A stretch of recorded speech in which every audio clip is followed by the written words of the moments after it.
Masyadong tao ngayong araw. Wala masyadong tao. So makakakain na kami dito. Bago kami kain ng ice cream muna. Diba? Tingnan nyo mga guys. This is my vlog. Oh.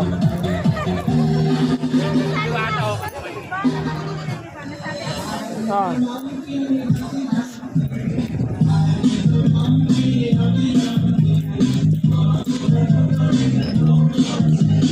Wala masyadong tao.